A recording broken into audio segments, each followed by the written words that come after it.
Et voilà l'interview avec le président de la Russie, Vladimir Poutine.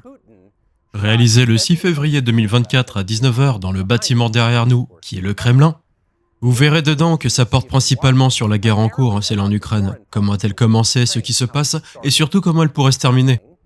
Mais juste un truc avant que vous regardiez, c'est qu'au début de l'interview, nous posons la question la plus évidente qui est « Pourquoi avez-vous fait cela ? Vous sentiez-vous menacé physiquement par une menace imminente, etc. » Ce qui est la justification et la réponse que nous avons obtenue nous a choqués. Poutine a parlé pendant très longtemps, probablement une demi-heure, sur l'histoire de la Russie, remontant au 8e siècle.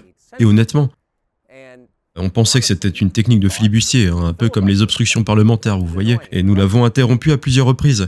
Et puis il a répondu qu'il était agacé par l'interruption, mais nous avons conclu à la fin que pour ce que ça vaut, ce n'était pas forcément une technique de flibustier. Il n'y avait pas de limite de temps pour l'interview, donc nous l'avons terminé après plus de 2 heures. Et surtout, ce que vous êtes sur le point de voir nous semble sincère, que vous soyez d'accord avec cela ou non.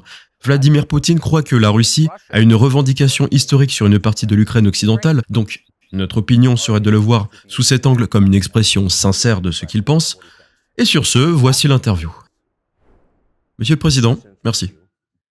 Le 22 février 2022, vous vous êtes adressé à votre pays dans une allocution nationale lorsque le conflit en Ukraine a commencé et vous avez dit que vous agissiez parce que vous étiez arrivé à la conclusion que les États-Unis, à travers l'OTAN, pourraient initier une, citation, « attaque surprise sur notre pays ». Et pour les Américains, cela sonne paranoïaque. Dites-nous pourquoi donc vous croyez que les États-Unis pourraient frapper la Russie de manière inattendue ? Comment en êtes-vous arrivé à cette conclusion ? Ce n'est pas que les États-Unis allaient lancer une frappe surprise en Russie ou je sais pas quoi, j'ai pas dit ça.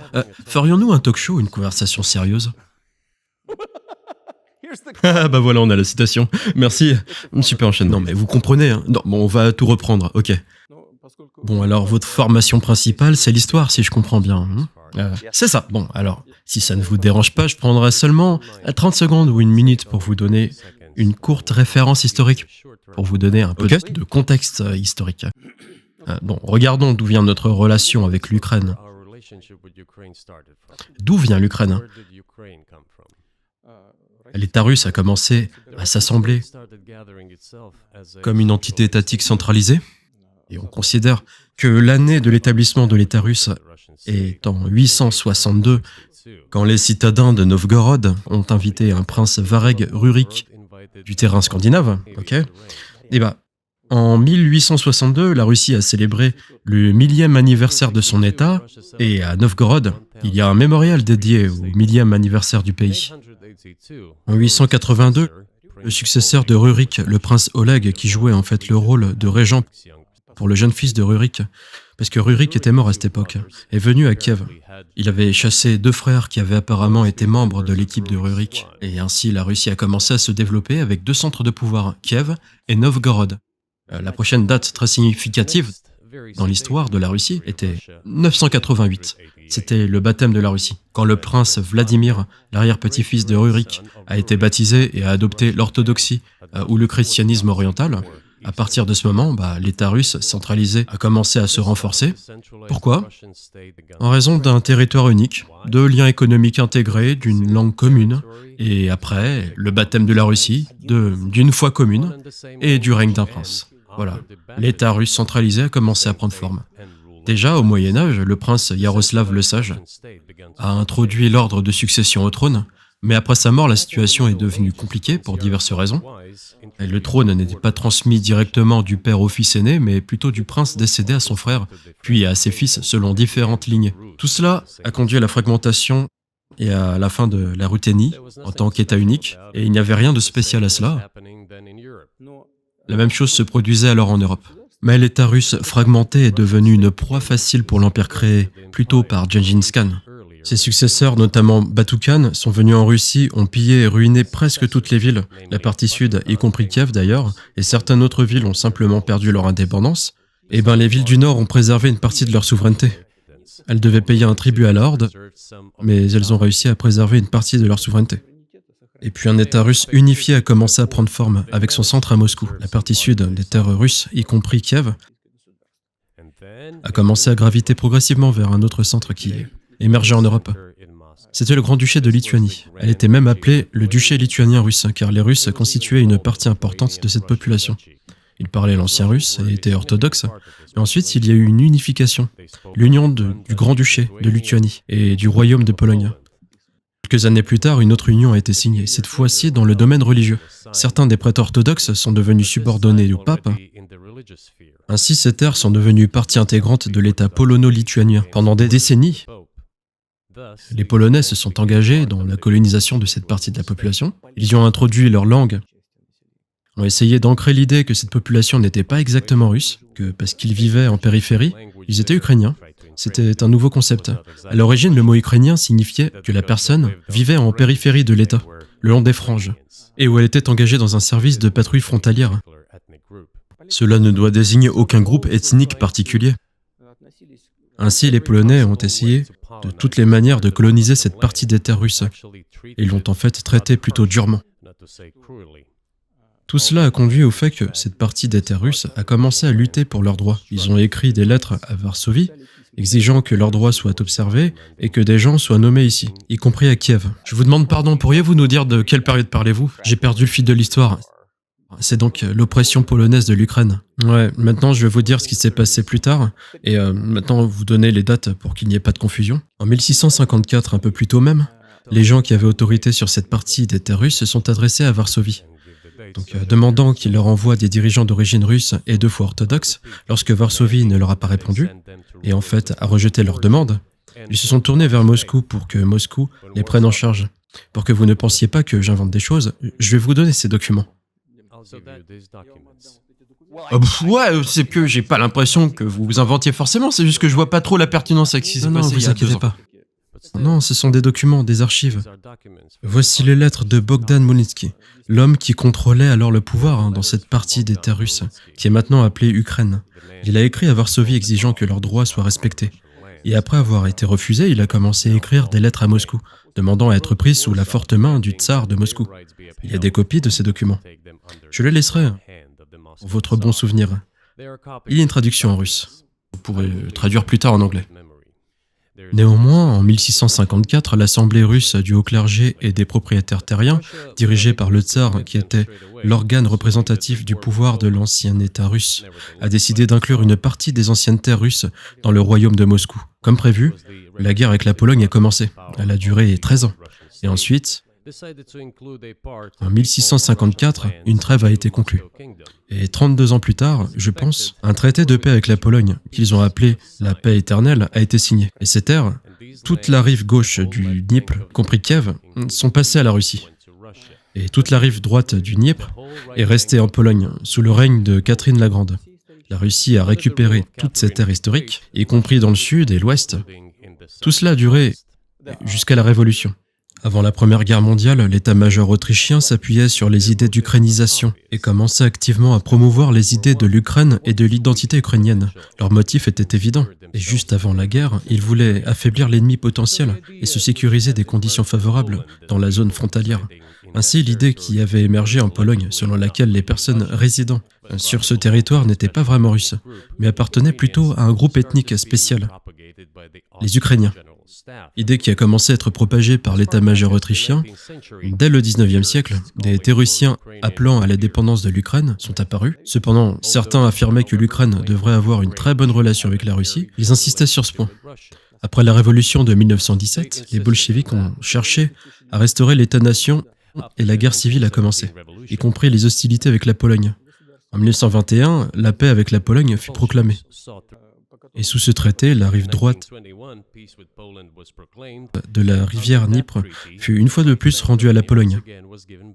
En 1939, après que la Pologne a coopéré avec Hitler, elle a effectivement coopéré, vous savez, et Hitler a proposé à la Pologne la paix et un traité d'amitié et d'alliance, demandant en retour que la Pologne rende à l'Allemagne le soi-disant corridor de Danzig, qui est relié à l'essentiel de l'Allemagne à la Prusse orientale et à Königsberg. Après la Première Guerre mondiale, ce territoire a été transféré à la Pologne. Et à la place de Danzig, la ville de Gdansk est apparue. Hitler leur a demandé de la céder de manière pacifique, mais ils ont refusé. Tout à fait. Néanmoins, ils ont collaboré avec Hitler et se sont engagés ensemble dans le partage de la Tchécoslovaquie. D'ailleurs, j'aimerais vous demander, vous faites valoir que l'Ukraine certainement des parties de l'Ukraine, l'Est en tout cas, est en effet russe et l'a été pendant des centaines d'années. Pourquoi ne l'avez-vous simplement pas prise lorsque vous êtes devenu président il y a 24 ans? Vous avez des armes nucléaires, pas eux. Si c'est réellement votre terre, pourquoi avez-vous attendu si longtemps? Bien sûr, je vais vous dire, j'arrive à cela. Ce briefing touche à sa fin. Ça peut être ennuyeux, mais ça vous explique beaucoup de choses. C'est pas ennuyeux, c'est juste que je ne vois pas comment ça peut être pertinent. Non, ok. Je suis tellement satisfait que vous appréciez cela. Merci. Donc, avant la Seconde Guerre mondiale, la Pologne a collaboré avec Hitler et bien qu'elle n'ait pas cédé aux exigences de Hitler, elle a quand même participé au partage de la Tchécoslovaquie avec Hitler. Comme les Polonais n'avaient pas donné le corridor de Danzig à l'Allemagne, c'est allé très loin, si loin que ça a poussé Hitler à commencer la Seconde Guerre mondiale en les attaquant. Pourquoi était-ce contre la Pologne que la guerre a commencé le 1er septembre 1939? La Pologne s'est avérée intransigeante et Hitler n'avait d'autre choix que de commencer à mettre en œuvre ses plans avec la Pologne. Au fait, l'URSS, j'ai lu certains documents d'archives qui s'est comporté très honnêtement. Elle a demandé la permission à la Pologne de transiter ses troupes à travers le territoire polonais pour aider la Tchécoslovaquie. Mais le ministre des Affaires étrangères polonais de l'époque a dit que si les avions soviétiques survolaient la Pologne, ils seraient abattus sur le territoire de la Pologne. Mais cela n'a pas d'importance. Ce qui importe, c'est qu'elles ont commencé. Et la Pologne est tombée en proie aux politiques. Elle a donc poursuivi la Tchécoslovaquie sous le bien connu pacte Molotov-Ribbentrop, le pacte germano-soviétique. Une partie du territoire, y compris l'Ukraine occidentale, devait être donnée à la Russie. Ainsi, la Russie, qui était alors nommée l'URSS, a regagné ses terres historiques. Après la victoire de la Grande Guerre patriotique, comme nous appelons la Seconde Guerre mondiale, ces territoires ont finalement été consacrés comme appartenant à la Russie, à l'URSS. Quant à la Pologne, elle a reçu apparemment en compensation les terres qui avaient été originellement allemandes, les parties orientales de l'Allemagne. Ce sont maintenant les terres occidentales de la Pologne. Bien sûr, la Pologne a regagné l'accès à la mer Baltique et au Danzig, qui a de nouveau reçu son nom polonais. C'est ainsi que la situation s'est développée. Puis en 1922, lorsque l'URSS était en train d'être établie, les bolcheviks ont commencé à construire l'URSS et ont établi l'Ukraine soviétique, qui n'avait jamais existé auparavant, et Staline insistait pour que ces républiques soient incluses dans l'URSS en tant qu'entité autonome. Pour une raison inexplicable, Lénine, le fondateur de l'État soviétique, insistait pour qu'ils aient le droit de se retirer de l'URSS. Et encore, pour des raisons inconnues, il a transféré à cette nouvelle république soviétique d'Ukraine certaines des terres avec les gens qui y vivaient, même si ces terres n'avaient jamais été appelées Ukraine. Et pourtant, elles faisaient partie de cette république soviétique d'Ukraine. Ces terres incluaient la région de la mer Noire, qui avait été reçue sous Catherine la Grande et qui n'avait aucune connexion historique avec l'Ukraine, même si nous remontons aussi loin qu'en 1654, quand ces terres sont revenues à l'Empire russe. Ce territoire était de la taille de 3 à 4 régions de l'Ukraine moderne, sans la région de la mer Noire. C'était complètement hors de question. En 1654. C'est ça. Ouais, c'est juste que vous avez manifestement une connaissance encyclopédique de cette région. Et pourquoi n'avez-vous pas fait valoir cette affirmation pendant les 22 premières années en tant que président, que l'Ukraine n'était pas un vrai pays? L'attaque, ouais. Bon, l'Union soviétique s'est vue attribuer un grand territoire qui ne lui avait jamais appartenu, y compris la région de la mer Noire. À un moment donné, lorsque la Russie les a reçus à la suite des guerres russo-turques, elles étaient appelées Nouvelle-Russie ou Novorossia. Mais cela n'a pas d'importance. Ce qui importe, c'est que Lénine, le fondateur des États soviétiques, a établi l'Ukraine de cette manière. Pendant des décennies, la République soviétique ukrainienne s'est développée dans le cadre de l'URSS. Et pour des raisons inconnues, à nouveau, les bolcheviks se sont engagés dans l'ukrainisation. Ce n'était pas simplement parce que la direction soviétique était composée dans une grande mesure de personnes originaires d'Ukraine. Ça s'explique plutôt par la politique générale d'indigénisation poursuivie par l'Union soviétique. Les mêmes choses ont été faites dans d'autres républiques soviétiques. Ça impliquait de promouvoir les langues nationales et les cultures nationales, ce qui n'est pas mal en principe. C'est ainsi que l'Ukraine soviétique a été créée après la Seconde Guerre mondiale. L'Ukraine avait reçu, en plus des terres qui appartenaient à la Pologne avant la guerre, une partie des terres qui appartenaient auparavant à la Hongrie et à la Roumanie. Ainsi, la Roumanie et la Hongrie ont vu certaines de leurs terres prises et données à l'Ukraine soviétique. Et il reste encore une partie de l'Ukraine. Donc, en ce sens, nous avons raison d'affirmer que l'Ukraine est un État artificiel qui a été façonné à la volonté de Staline. Croyez-vous que la Hongrie a le droit de reprendre ses terres à l'Ukraine et que d'autres nations ont le droit de revenir à leurs frontières de 1654 ? Je suis pas sûr qu'il devrait revenir aux frontières de 1654. Mais étant donné l'époque de Staline, le soi-disant régime stalinien qui, comme beaucoup le prétendent, a vu de nombreuses violations des droits humains et de droits d'autres États, on peut dire qu'il pourrait réclamer ces terres tout en n'ayant pas le droit de le faire. C'est au moins compréhensible. Avez-vous dit à Viktor Orban qu'il peut avoir une partie de l'Ukraine?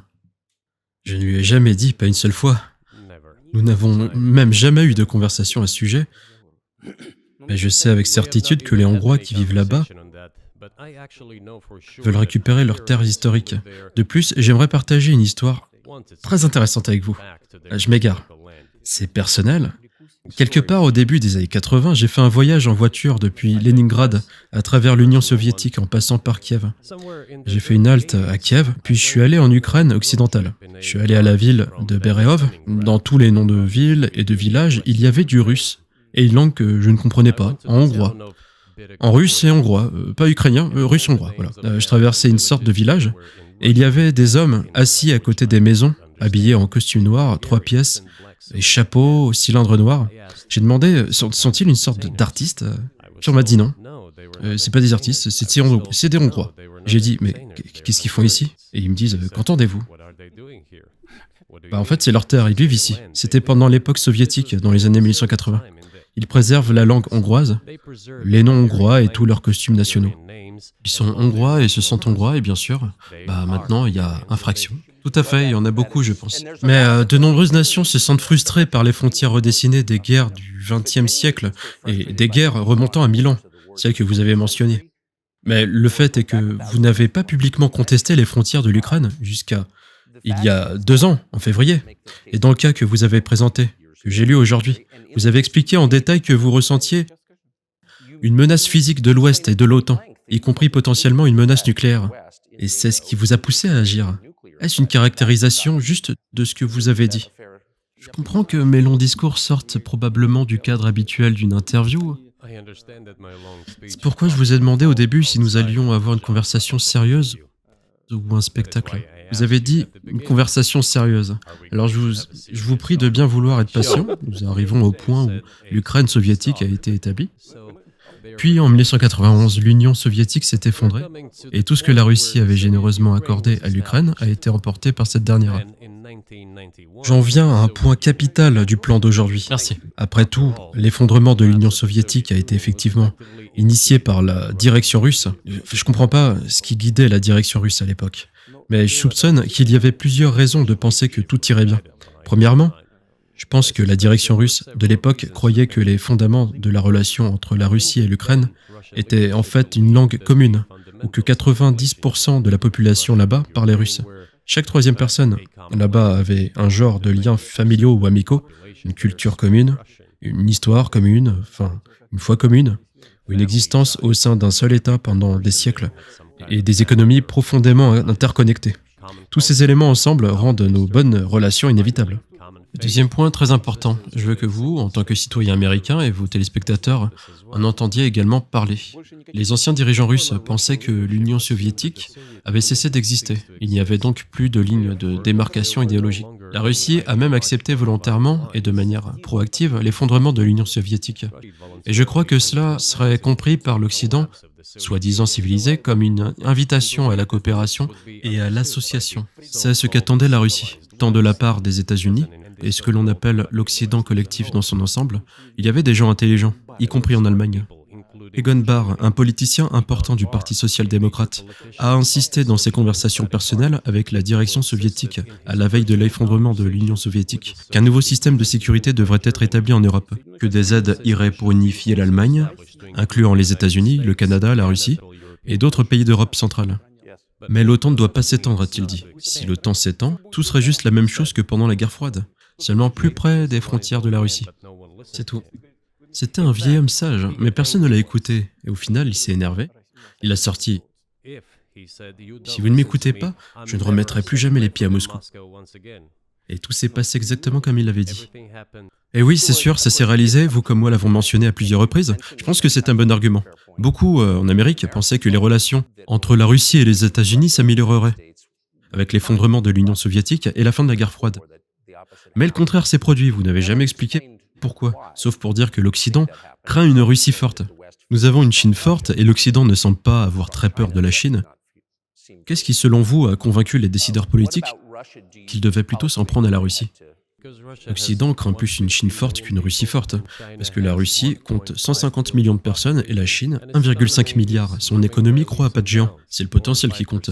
La Chine a le plus grand potentiel, étant l'économie la plus grande du monde en termes de parité de pouvoir d'achat, dépassant les États-Unis depuis longtemps. Et elle continue de croître rapidement. Ne parlons pas de qui a peur de qui, ne raisonnons pas en ces termes et abordons le fait qu'après 1991, lorsque la Russie s'attendait à être accueillie dans la famille fraternelle des nations civilisées, rien de tel ne s'est produit. Vous nous avez dupés.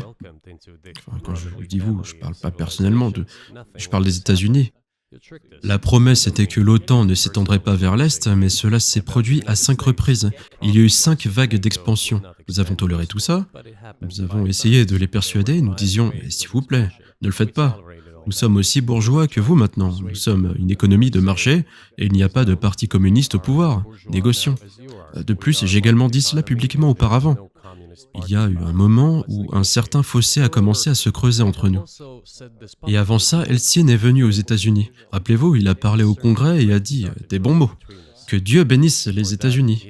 Tout ce qu'il a dit était des signaux. Laissez-nous entrer. Rappelez-vous les événements en Yougoslavie. Eltsine était couvert d'éloges. Dès que les événements en Yougoslavie ont commencé, il a élevé la voix en soutien aux Serbes et ne pouvait pas s'empêcher de nous faire entendre pour défendre les Serbes. Je comprends qu'il y ait eu des processus complexes en jeu là-bas. C'est clair. Mais la Russie ne pouvait pas s'empêcher d'élever la voix en soutien aux Serbes, parce que les Serbes sont aussi une nation spéciale et proche de nous, avec une culture orthodoxe, etc. C'est une nation qui a tant souffert de génération en génération. Quoi qu'il en soit, ce qui est important, c'est qu'Eltsine a exprimé son soutien. Et là, que font les États-Unis en violation du droit international et de la Charte des Nations Unies? Ils commencent à bombarder Belgrade. C'est les États-Unis qui ont libéré le génie de la bouteille. Et après, lorsque la Russie a protesté, exprimé son ressentiment, on a dit que la Charte des Nations Unies et le droit international étaient devenus obsolètes. Et maintenant, tout le monde invoque le droit international. Mais à cette époque, ils ont commencé à dire que tout était dépassé. Et en effet, certaines choses doivent être changées, parce que l'équilibre des pouvoirs a changé. Mais pas de cette manière. Eltsine a été immédiatement traîné dans la boue, accusé d'alcoolisme, de ne rien comprendre, de ne rien savoir. Il comprenait tout. Je vous assure. Après, je suis devenu président en 2000. Je pensais, que la question yougoslave était terminée, mais nous devrions essayer de restaurer les relations. Rouvrons la porte que la Russie avait tenté de franchir. Et de plus, je l'ai dit publiquement, je ne peux que le réitérer, lors d'une réunion ici au Kremlin avec le président sortant Bill Clinton. Juste ici dans la pièce d'à côté, je lui ai demandé, Bill, pensez-vous que si la Russie demandait à rejoindre l'OTAN, cela pourrait se produire? Et soudainement, il a dit, vous savez, c'est intéressant, je pense que ouais. Mais le soir, quand nous nous sommes rencontrés pour dîner, là, il a dit, vous savez, j'ai parlé à mon équipe. Non, c'est pas possible, pas maintenant en fait. Vous pouvez lui demander, je pense qu'il regardera notre interview, il le confirmera. Je n'aurais rien dit de tel si ça ne s'était pas produit. Êtes-vous sincère? Auriez-vous rejoint l'OTAN? Regarde, j'ai posé une question. Est-ce que c'est possible ou non? Et la réponse que j'ai eue était non. Si je n'avais pas été sincère dans mon désir de découvrir quelle était la position de leadership, et s'il avait dit oui pour que vous rejoigniez l'OTAN, s'il avait dit oui, le processus de rapprochement aurait commencé. Ça aurait pu se produire si nous avions vu un souhait sincère de l'autre côté de nos partenaires. Mais cela ne s'est pas produit. Non, signifie non. Ok, très bien. Pourquoi pensez-vous, juste pour comprendre le motif, je sais que vous êtes clairement amer à ce sujet. Je comprends. Mais pourquoi pensez-vous que l'Occident vous a repoussé à l'époque? Pourquoi cette hostilité? Pourquoi la fin de la guerre froide n'a-t-elle pas réparé la relation? Qu'est-ce qui motive cela de votre point de vue? Vous avez dit que j'étais amer dans la réponse, non? Ce n'est pas de l'amertume, c'est juste une constatation de fait. Nous ne sommes pas mariés, l'amertume, le ressentiment. Ce n'est pas de cela qu'il s'agit. Nous avons juste réalisé que nous n'étions pas les bienvenus là-bas, c'est tout. Ok, très bien. Mais construisons des relations d'une autre manière. Trouvons un terrain d'entente ailleurs. Pourquoi avons-nous reçu une réponse aussi négative? Vous devriez demander à vos dirigeants. Je ne peux que deviner pourquoi. Un grand pays, avec sa propre opinion, etc., et les États-Unis, j'ai vu comment les problèmes sont résolus dans l'OTAN. Je vais vous donner un autre exemple maintenant concernant l'Ukraine. Le leadership des États-Unis exerce une pression et tous les membres de l'OTAN votent avec obéissance, même s'ils n'aiment pas quelque chose. Maintenant, je vais vous dire ce qui s'est passé à cet égard avec l'Ukraine en 2008, bien que cela soit discuté. Je ne vais pas vous révéler un grand secret, ni dire quoi que ce soit de nouveau. Néanmoins, après cela, nous avons essayé de construire des relations de différentes manières. Par exemple, les événements au Moyen-Orient, en Irak. Nous construisions des relations avec les États-Unis de manière très douce, prudente et attentionnée. J'ai soulevé à plusieurs reprises la question que les États-Unis ne devraient pas soutenir le séparatisme ou le terrorisme dans le Caucase du Nord. Mais ils ont continué à le faire de toute façon et le soutien politique, le soutien informatif, le soutien financier, même le soutien militaire provenait des États-Unis et de ses satellites pour des groupes terroristes dans le Caucase. Une fois, j'ai soulevé cette question avec mon collègue, également président des États-Unis, et puis il a dit « Oh non, c'est impossible. Avez-vous des preuves ?» J'ai dit « Oui. » J'étais préparé pour cette conversation et je lui ai donné ces preuves. Il l'a regardé, et vous savez ce qu'il a dit ? Je m'excuse, mais c'est ce qui s'est passé. Je vais citer. Il a dit « je vais leur botter le cul. » Nous avons attendu et attendu une réponse. J'ai dit au directeur du FSB « Écrivez à la CIA, qu'en est-il de la conversation avec le président ?» Il a écrit une fois, 2 fois, et puis nous avons obtenu une réponse. Nous avons la réponse dans les archives, la CIA a répondu. Nous avons travaillé avec l'opposition en Russie. Nous croyons que c'est la bonne chose à faire et nous allons continuer à le faire. Juste ridicule. Ok, nous avons réalisé que c'était hors de question. Des forces en opposition à vous. Donc vous dites que la CIA essaie de renverser votre gouvernement? Bien sûr, ils ont mentionné ce cas particulier, les séparatistes. C'est eux qui se sont battus avec nous dans le Caucase. Et c'est eux qu'ils surnomment l'opposition. C'est le deuxième point. Le troisième est très important. C'est le moment où le système de défense antimissile des États-Unis a été créé. Le début. Nous avons longtemps persuadé les États-Unis de ne pas le faire. Et de plus, Bush, après avoir été invité par le père de Bush Junior, Bush Senior, à visiter sa résidence au bord de l'océan, j'ai eu une conversation très sérieuse avec le président Bush et son équipe. J'ai proposé que les États-Unis, la Russie et l'Europe créent conjointement le système de défense antimissile que nous croyons, si créé unilatéralement, menace notre sécurité malgré le fait que les États-Unis ont officiellement dit qu'ils étaient créés contre les menaces de missiles de l'Iran. C'était la justification pour le déploiement du système de défense antimissile. J'ai suggéré de travailler ensemble, la Russie, les États-Unis et l'Europe. Ils ont dit que c'était très intéressant. Ils m'ont demandé « Êtes-vous sérieux ?» J'ai dit « Permettez-moi de demander, quelle année était-ce » Je ne m'en souviens pas. Il est facile de trouver sur Internet quand j'étais aux États-Unis à l'invitation de Bush Senior. C'est même plus facile à apprendre de quelqu'un dont je vais vous parler. On m'a dit que c'était très intéressant. J'ai dit « Imaginez juste si nous pouvions relever ensemble un tel défi stratégique de sécurité mondiale. Le monde changerait. Nous aurions probablement des disputes, probablement économiques et même politiques, mais nous pourrions changer radicalement la situation dans le monde. » Il a dit oui, mais bon, il a demandé « Êtes-vous sérieux ?» J'ai dit « Bien sûr, nous devons y réfléchir. »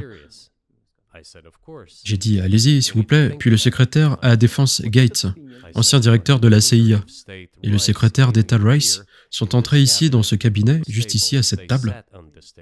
Moi, le ministre des Affaires étrangères et le ministre russe de la Défense, de ce côté, ils m'ont dit « Ouais, nous y avons pensé, nous sommes d'accord. » J'ai dit « Dieu merci, génial. » Mais avec quelques exceptions. Donc 2 fois, vous avez décrit des présidents américains prenant des décisions, et ensuite être contrecarrés par les chefs de leurs agences. Donc il semble que vous décriviez un système qui n'est pas dirigé par les personnes élues, selon votre récit. C'est vrai. À la fin, ils nous ont juste dit qu'on aille se faire voir. Je ne vais pas vous donner les détails parce que je pense que c'est incorrect. Après tout, c'était une conversation confidentielle, mais notre proposition a été refusée. C'était à ce moment-là que j'ai dit « mais alors nous serons forcés de prendre des contre-mesures. Nous allons créer des systèmes de frappe qui surmonteront de loin les systèmes de défense antimissiles. » La réponse était « Nous ne faisons pas cela contre vous et vous faites ce que vous voulez. » En supposant que ce n'est pas contre nous, pas contre les États-Unis. J'ai dit, d'accord, très bien. C'est ainsi que cela s'est passé. Et nous avons créé les systèmes hypersoniques à portée intercontinentale et nous continuons à les développer. Nous sommes maintenant en avance et sur tout le monde, les États-Unis et les autres pays en termes de développement de systèmes de frappe hypersoniques. Et nous les améliorons chaque jour. Mais ce n'était pas nous. Nous avons proposé d'aller dans l'autre sens et nous avons été repoussés. Maintenant, à propos de l'expansion de l'OTAN vers l'Est, on nous avait promis pas d'OTAN vers l'Est, pas un pouce vers l'Est, comme on nous l'avait dit. Et ensuite quoi? Ils ont dit, ce n'est pas inscrit sur un papier, donc nous allons nous étendre. Ainsi, il y a eu 5 vagues d'expansion, les États baltes, toute l'Europe de l'Est, etc. Et maintenant, je viens à l'essentiel, ils sont finalement venus en Ukraine. En 2008, au sommet de Bucarest, ils ont déclaré que les portes pour l'Ukraine et la Géorgie pour rejoindre l'OTAN étaient ouvertes. Maintenant, quant à la manière dont les décisions sont prises là-bas, l'Allemagne, la France semblent être contre, ainsi que certains autres pays européens. Mais ensuite, comme il s'est avéré plus tard, le président Bush est bien un politicien autant dur que coriace, comme on dira plus tard. Ils nous ont fait pression, et nous avons dû l'accepter. C'est ridicule. C'est comme à la maternelle. Où sont les garanties? Mais quelle maternelle est-ce? Quel genre de personnes sont-elles?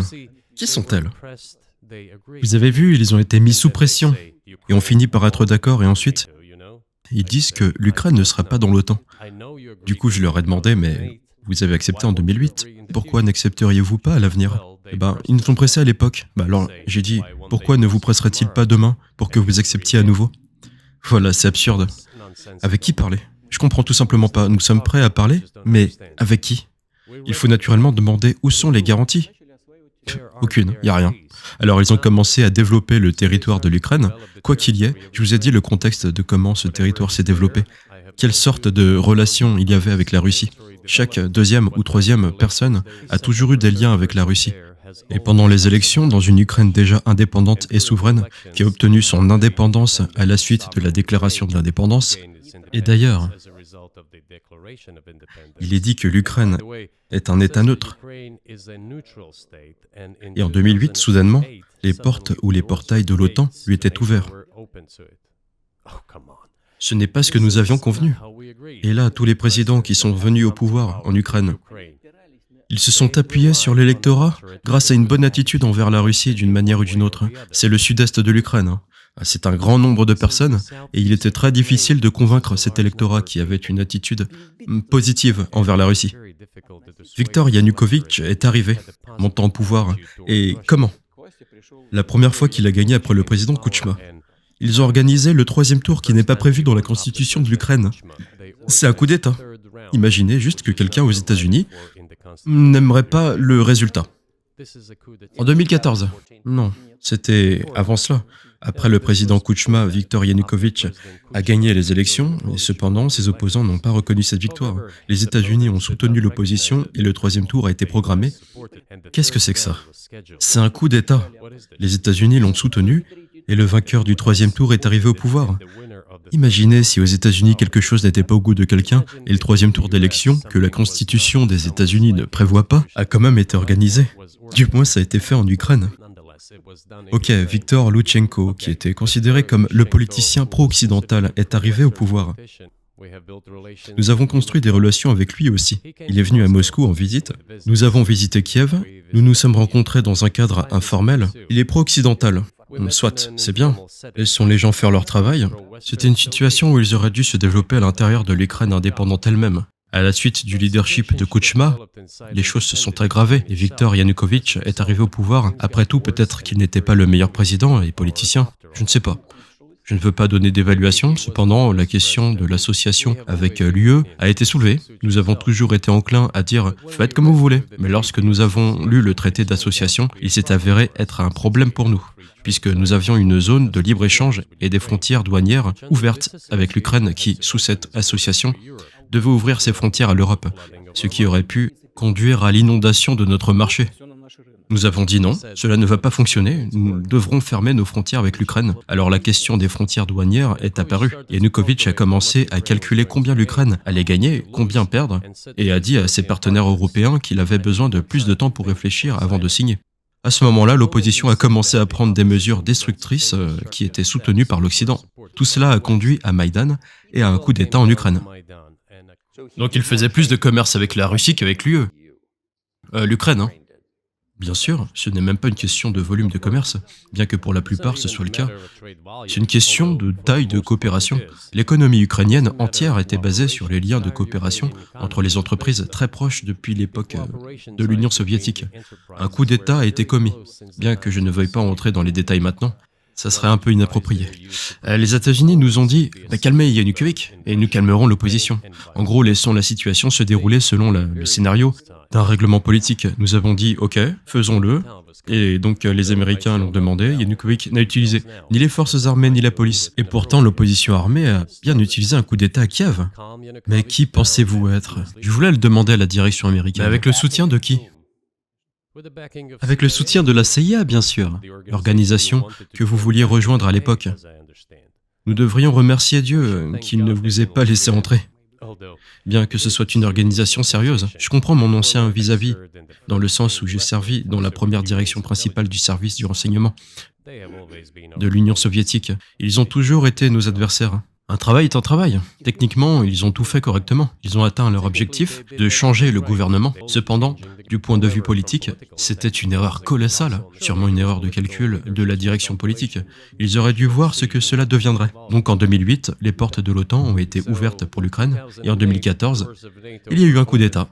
Ils ont commencé à persécuter ceux qui n'acceptaient pas le coup d'État, et c'était en effet un coup d'État. Ils ont créé une menace pour la Crimée, que nous devions prendre sous notre protection. Ils ont lancé la guerre dans le Donbass en 2014, utilisant des avions et de l'artillerie contre des civils. C'est là que tout a commencé. Il y a une vidéo montrant des avions attaquant le Donbass depuis le ciel. Ils ont lancé une opération militaire à grande échelle, puis une autre. Lorsqu'ils ont échoué, ils ont commencé à préparer la suivante. Tout cela sur fond de développement militaire de ce territoire et d'ouverture des portes de l'OTAN. Comment ne pouvions-nous pas exprimer notre inquiétude face à ce qui se passait? Cela aurait été une négligence coupable. C'est ce que cela aurait été. Le leadership politique des États-Unis nous a poussés à la limite que nous ne pouvions pas franchir parce que le faire aurait pu ruiner la Russie elle-même. De plus, nous ne pouvions pas laisser nos frères de foi, en fait une partie du peuple russe, face à cette machine de guerre. Mais alors qu'est-ce que vous... c'était 8 ans avant que le conflit actuel ne commence. Ok, alors quel était le déclencheur pour vous? À quel moment vous vous êtes décidé de faire tout ça? Initialement, c'était le coup d'État en Ukraine qui a provoqué le conflit. D'ailleurs, les représentants de 3 pays européens, l'Allemagne, la Pologne et la France, sont arrivés, mais ils étaient les garants de l'accord signé entre le gouvernement de Yanukovych et l'opposition. Mais malgré cela, l'opposition a commis un coup d'État et tous ces pays ont oublié qu'ils étaient les garants d'un règlement pacifique.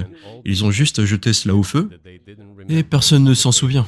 Je ne sais pas si les États-Unis savaient quoi que ce soit sur l'accord entre l'opposition et les autorités et ces 3 garants qui, au lieu de ramener cette situation dans le domaine politique, ont soutenu le coup d'État. Bien que cela n'ait aucun sens, croyez-moi, comme le président Yanukovych était d'accord avec toutes les conditions, il était prêt à tenir une élection anticipée, qu'il n'avait aucune chance de gagner. Et franchement, tout le monde le savait. Alors pourquoi un coup d'État? Pourquoi des victimes? Pourquoi menacer la Crimée? Et pourquoi lancer une opération dans le Donbass? C'est cela que je ne comprends pas. Et elle est là l'erreur de calcul. La CIA a fait son travail pour compléter le coup d'État. Je pense que l'un des adjoints du secrétaire d'État a dit qu'ils ont dépensé une somme importante, presque 5 milliards de dollars. Mais l'erreur politique était colossale. Pourquoi aurait-il dû faire cela? Tout ça aurait pu être fait légalement, sans victimes, sans action militaire, sans perdre la Crimée. Nous n'aurions jamais envisagé de lever le petit doigt s'il n'y avait pas eu les développements sanglants sur le Maïdan.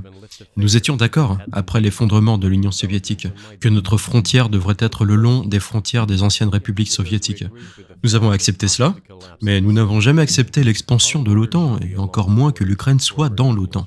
Peut-être le pire cauchemar. Nous n'avons pas accepté qu'il y ait des bases de l'OTAN là-bas, sans aucune discussion avec nous.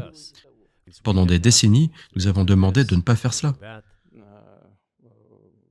Tout d'abord, l'actuelle direction ukrainienne a déclaré qu'elle n'allait pas mettre en œuvre les accords de Minsk, signés, vous le savez. Et puis après, il y a eu les événements de 2014 à Minsk, où le plan de règlement pacifique dans le Donbass a été établi. Mais maintenant, l'actuelle direction ukrainienne le ministre des Affaires étrangères, tous les autres officiels, puis le président lui-même ont dit qu'il n'aimait rien dans les accords de Minsk. En d'autres termes, il n'allait pas les mettre en œuvre. Il y a environ un an ou un an et demi, les anciens dirigeants de l'Allemagne et de la France ont déclaré ouvertement au monde entier qu'ils avaient en effet signé les accords de Minsk, mais qu'ils n'avaient jamais eu l'intention de les mettre en œuvre. Ils nous ont simplement menés par le bout du nez. Mais y avait-il quelqu'un avec qui parler? Avez-vous appelé le président des États-Unis, le secrétaire d'État, dire que si vous continuez à militariser l'Ukraine avec les forces de l'OTAN, que cela pourrait barder? Nous avons parlé de cela tout le temps. Nous avons adressé aux dirigeants des États-Unis et des pays européens de stopper immédiatement ces développements, de mettre en œuvre les accords de Minsk. Franchement, je ne savais pas comment nous allions faire cela, mais j'étais prêt à les mettre en œuvre.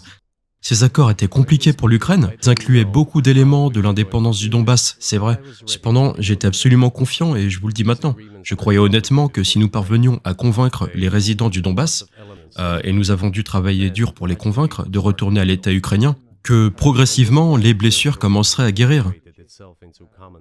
Et cette partie du territoire se réintégrerait dans un environnement social commun. Quand les pensions et les avantages sociaux seraient à nouveau payés, tous les morceaux retomberaient progressivement en place. Non, personne ne voulait cela. Tout le monde voulait résoudre le problème uniquement par la force militaire, mais nous ne pouvions pas laisser cela arriver et la situation a atteint le point où le côté ukrainien a annoncé « Non, nous ne ferons rien ». Ils ont également commencé à préparer une action militaire. C'est eux qui ont commencé la guerre en 2014. Notre objectif est de stopper cette guerre. Et nous n'avons pas commencé cette guerre en 2022. C'est une tentative de l'arrêter. Pensez-vous l'avoir arrêté maintenant? Enfin, je veux dire, si vous atteignez vos objectifs. Non, nous n'avons pas encore atteint nos objectifs, parce que l'un d'eux était la dénazification. Ça signifie l'interdiction de tous les types de mouvements néo-nazis. C'est l'un des problèmes dont nous discutons pendant le processus de négociation. C'est terminé à Istanbul, plus tôt cette année. Et ce n'était pas notre initiative, parce qu'on nous a dit, en particulier les Européens, qu'il était nécessaire de créer des conditions pour la signature finale des documents. Les homologues en France et en Allemagne ont dit « À vous de voir, allez de l'avant et voyez ». Comment pouvez-vous imaginer qu'ils signent un traité avec une arme sur la tempe? Les troupes devraient être retirées de Kiev. J'ai dit « Ok, nous avons retiré les troupes de Kiev ». Dès que nous avons retiré nos troupes de Kiev, nos négociateurs ukrainiens ont immédiatement jeté tous nos accords atteints à Istanbul à la poubelle et se sont préparés pour une confrontation armée de longue durée avec l'aide des États-Unis et de ses satellites en Europe. C'est ainsi que la situation s'est développée et c'est ainsi qu'elle se présente maintenant. Oui, alors, qu'est-ce que la dénazification? Qu'est-ce que cela signifierait? C'est de ça dont nous parlons maintenant, c'est une question importante. Dénazification. Après avoir obtenu son indépendance, l'Ukraine a commencé à chercher, comme certains analystes occidentaux le disent, son identité et n'a rien trouvé de mieux que de construire cette identité sur certains faux héros qui ont collaboré avec Hitler. J'ai déjà dit qu'au début du 19e siècle, lorsque les théoriciens de l'indépendance et de la souveraineté de l'Ukraine sont apparus, ils supposent qu'une Ukraine indépendante devrait avoir de très bonnes relations avec la Russie. Mais en raison du développement historique, ces territoires faisant partie de la Pologne lituanienne, où les Ukrainiens étaient persécutés et traités assez brutalement, soumis à un comportement cruel. Il y avait surtout des tentatives pour détruire leur identité. Tout ça est resté dans la mémoire du peuple quand la Seconde Guerre mondiale a éclaté. Une partie de cette élite extrêmement nationale a collaboré avec Hitler, croyant qu'il leur apporterait la liberté. Je suppose que les troupes allemandes, même les troupes SS, ont fait faire à ces collaborateurs d'Hitler le travail le plus sale d'exterminer la population polonaise et juive. D'où ce massacre brutal de la population polonaise, juive, ainsi que de la population russe. Tout ça a été mené par des personnes bien connues comme Bandera et Shukhevych. Ce sont ces personnes qui ont été faites héros nationaux. C'est le problème. Et on nous dit constamment que le nationalisme et le néonazisme existent dans d'autres pays également. Ouais, ils sont présents, mais nous les désapprouvons. Et d'autres pays luttent contre eux. Mais l'Ukraine n'est pas dans ce cas. Ces personnes ont été faites héros nationaux en Ukraine. Des monuments à ces personnes ont été érigés. Ils sont affichés sur les drapeaux. Leurs noms sont criés par des foules qui marchent avec des torches comme c'était le cas dans l'Allemagne nazie. Ce sont des personnes qui ont exterminé des Polonais, des Juifs et des Russes. Donc il est nécessaire d'arrêter cette pratique et d'empêcher la diffusion de ce concept. Je dis que les Ukrainiens font partie du peuple russe. Ils disent non, nous sommes un peuple séparé. Ok, finalement, s'ils se considèrent comme un peuple séparé, ils ont le droit de le faire, mais pas sur la base du nazisme, de l'idéologie nazie. Seriez-vous satisfait avec le territoire que vous avez maintenant? C'est une question qui concerne le néonazisme. Je vais finir de répondre à la question. Vous venez de poser la question sur les néonazis et la dénazification. Regardez le président de l'Ukraine qui a visité le Canada. L'histoire est bien connue. Vous avez vu? Plus dans les pays occidentaux. Le président du Parlement canadien a présenté un homme en tant que celui qui s'est battu contre les Russes pendant la Seconde Guerre mondiale. Mais qui s'est battu contre les Russes pendant la Seconde Guerre mondiale? C'était Hitler et ses complices. Il s'est avéré que cet homme a servi dans les troupes SS et a personnellement tué des Russes, des Polonais et des Juifs. Et c'est vrai. Il s'est avéré que cet homme a servi dans les troupes SS. Il a personnellement tué, donc des Polonais, des Juifs.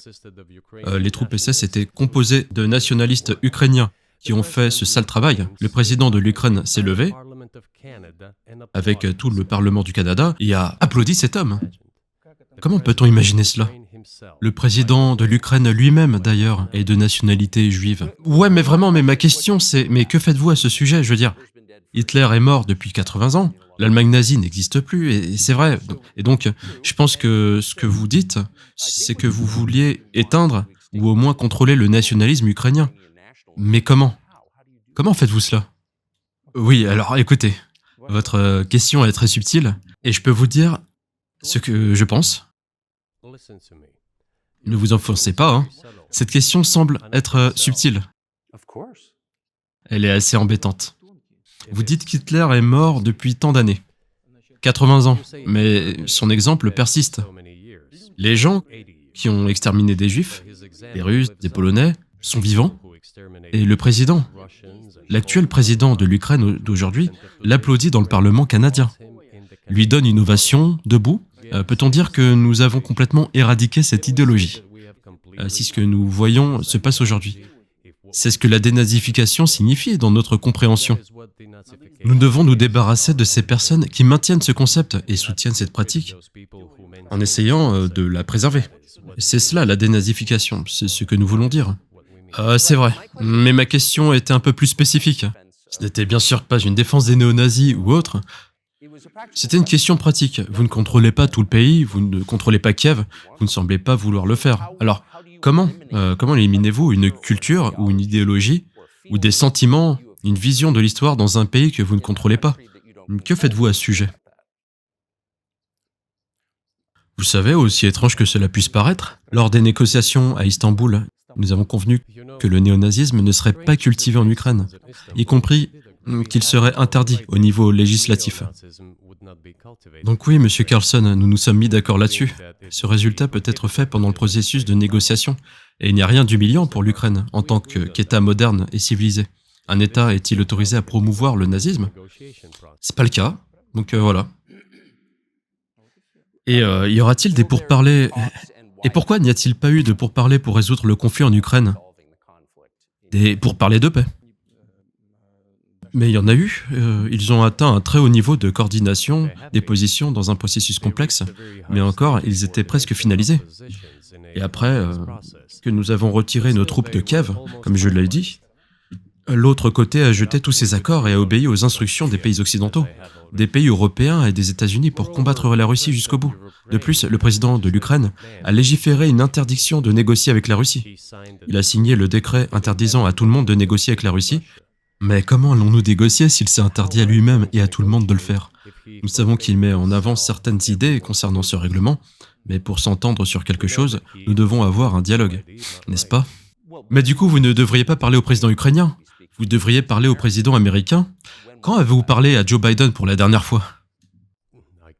Oh, je ne m'en souviens pas quand je lui ai parlé. Nous pouvons vérifier. Vous en rappelez pas? Non. Pourquoi dois-je me souvenir de tout? J'ai mes propres choses à faire, nous avons des affaires de politique intérieure. Il finance la guerre que vous menez, je pense que c'est mémorable. C'est vrai. Ouais, il finance, mais je lui ai parlé avant l'opération militaire spéciale, c'est sûr.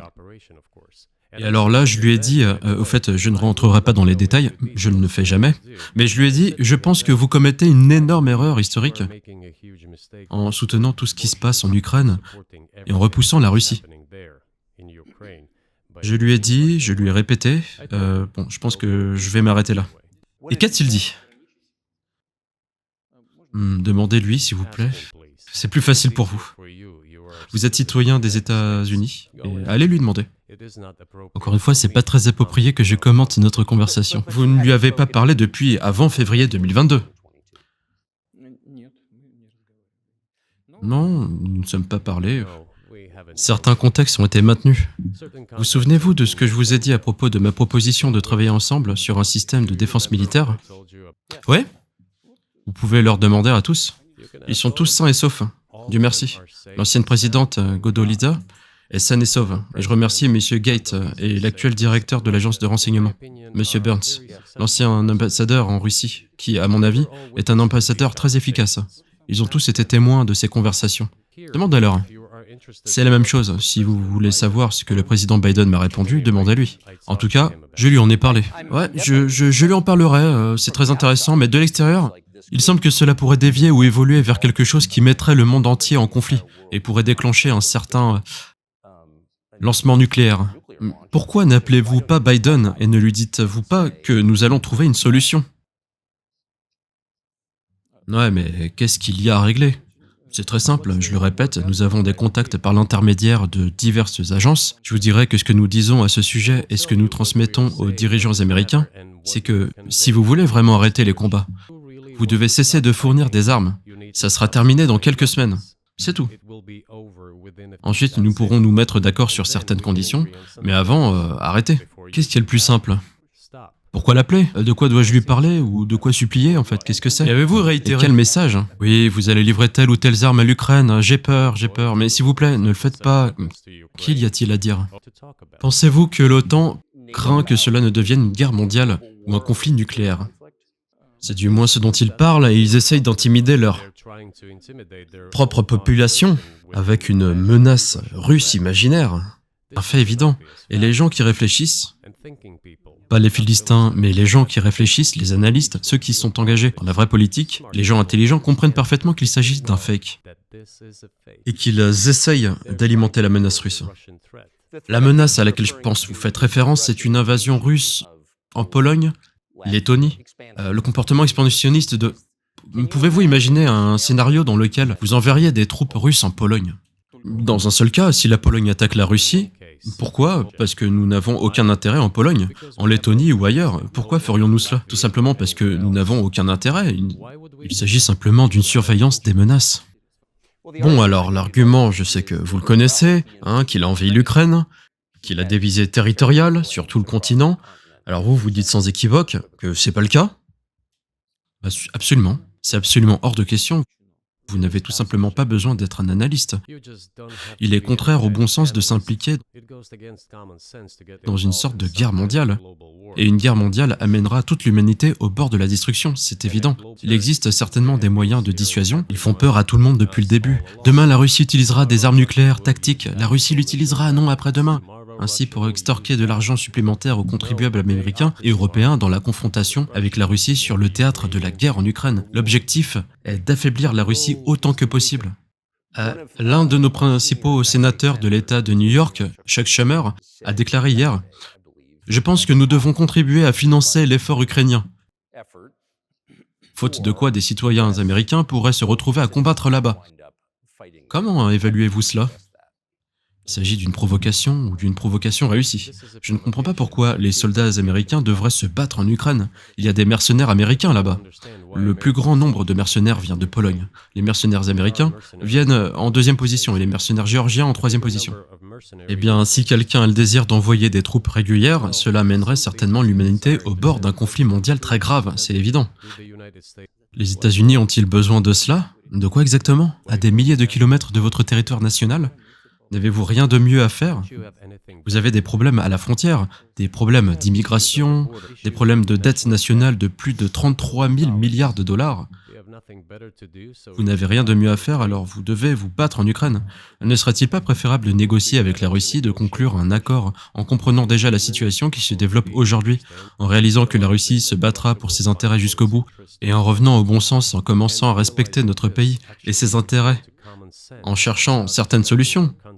Il me semble qu'il s'agit là d'une approche beaucoup plus intelligente et rationnelle, non? Alors qui a fait sauter le Nord Stream? Vous, bien sûr. J'étais occupé ce jour-là. Bah alors l'OTAN... J'ai pas fait péter Nord Stream. Vous avez peut-être un alibi? Ah, merci beaucoup. Mais la CIA n'en a pas. Avez-vous des preuves que l'OTAN ou la CIA l'ont fait? Vous savez, je n'entrerai pas dans les détails, mais on dit toujours que dans ce genre de cas, il faut chercher quelqu'un d'intéressé. Mais dans ce cas, nous ne devrions pas seulement chercher quelqu'un ayant des intérêts, surtout quelqu'un qui a les capacités, car il peut y avoir beaucoup de personnes intéressées, hein. Mais toutes ne sont pas capables de torpiller au fond de la mer Baltique et de procéder à cette explosion. Ces deux éléments doivent être liés, qui est intéressé et qui est capable de le faire. Mais je suis confus, il s'agit du plus grand acte terroriste industriel jamais commis. Et c'est la plus grande émission de CO2 de l'histoire. Ok, donc si vous aviez des preuves, et je présume que vos services de sécurité, vos services de renseignement en ont, comme quoi l'OTAN, la CIA américaine, l'Occident ont fait cela, pourquoi ne pas les présenter et remporter une victoire de propagande? Lorsque vous faites de la propagande, dans la guerre de propagande, il est très difficile de vaincre les États-Unis, parce que les États-Unis contrôlent tous les médias du monde, et de nombreux médias européens. Les bénéficiaires ultimes des plus grands médias européens étaient les institutions financières américaines. Vous ne le savez pas? Il est donc possible de s'impliquer dans ce travail, mais les coûts sont pour ainsi dire prohibitifs. Nous pouvons simplement braquer les projecteurs sur nos sources d'information et nous n'obtiendrons pas de résultats. En fait, le monde entier sait ce qui s'est passé et même les analystes américains en parlent directement. Ok, alors voici une question à laquelle vous pourriez peut-être répondre. Vous avez travaillé en Allemagne, et c'est bien connu. Les Allemands savent très bien que c'est leur partenaire de l'OTAN qui a fait ça. Mais le truc, c'est que ça a beaucoup nui à leur économie. Il est possible qu'elles ne s'en remettent jamais. Pourquoi gardent-ils le silence à ce sujet? C'est très déroutant pour moi. Pourquoi les Allemands n'en parlent-ils pas? Ça me trouble également, mais les dirigeants allemands d'aujourd'hui sont guidés par les intérêts de l'Occident collectif plutôt que par les intérêts nationaux. Sinon, il est difficile d'expliquer la logique de leur action ou de leur inaction. Après tout, il ne s'agit pas seulement de Nord Stream 1 qui a explosé et de Nord Stream 2 qui a été endommagé, mais surtout d'un tuyau qui est sûr et solide et par lequel du gaz peut être fourni à l'Europe, mais que l'Allemagne n'ouvre pas. Nous sommes prêts, s'il vous plaît. Il existe un autre itinéraire passant par la Pologne appelé Yamal Europe qui permet également un flux important. La Pologne l'a fermé, mais elle se sert dans les mains de l'Allemagne. Elle reçoit de l'argent des fonds pan-européens et l'Allemagne est le principal donateur de ces fonds pan-européens. L'Allemagne alimente la Pologne dans une certaine mesure et la Pologne ferme sa route vers l'Allemagne. Je ne comprends pas l'Ukraine, à laquelle les Allemands fournissent des armes et de l'argent. L'Allemagne est le deuxième sponsor des États-Unis en termes d'aide financière à l'Ukraine. L'Ukraine est traversée par deux voies d'acheminement du gaz. Ils ont simplement fermé l'une d'entre elles. Les Ukrainiens ouvrent la seconde route et obtiennent du gaz de la Russie. Ils ne l'ouvrent pas. Pourquoi les Allemands ne disent-ils pas « Écoutez les gars, nous vous donnons de l'argent et des armes, ouvrez la vanne, laissez passer le gaz russe pour nous, nous achetons du gaz liquéfié à des prix exorbitants en Europe, ce qui réduit à néant notre compétitivité et notre économie en général. Voulez-vous que nous vous donnions de l'argent ? Permettez-nous d'avoir une existence décente et de gagner de l'argent pour notre économie, parce que c'est de là que vient l'argent que nous vous donnons. Ils refusent de le faire. Pourquoi le leur demander ? C'est ce qu'ils semblent avoir dans la tête. Ce sont deux gens très incompétents. Alors le monde se divise en deux hémisphères, hein, l'un avec de l'énergie bon marché et l'autre sans. Et je voudrais vous demander si nous sommes maintenant un monde multipolaire, ce qui est évident. Pouvez-vous décrire les blocs d'alliance? Qui est dans chaque camp, d'après vous? Très bien. Vous avez dit que le monde se divise en deux hémisphères. Le cerveau humain est divisé en deux hémisphères. L'un est responsable d'un type d'activité, l'autre est plus axé sur la créativité, et ainsi de suite. Mais il s'agit toujours d'une seule et même tête. Le monde devrait être un tout unique. La sécurité devrait être partagée et non réservée aux milliards d'or. C'est le seul scénario dans lequel le monde pourrait être stable, durable et prévisible. D'ici là, si la Terre est divisée en deux parties, il s'agit d'une maladie, d'une condition défavorable grave. C'est une période de maladie grave que le monde traverse actuellement. Mais je pense que grâce à un journalisme honnête, ce travail s'apparente à celui des médecins, il est possible d'y remédier d'une manière ou d'une autre.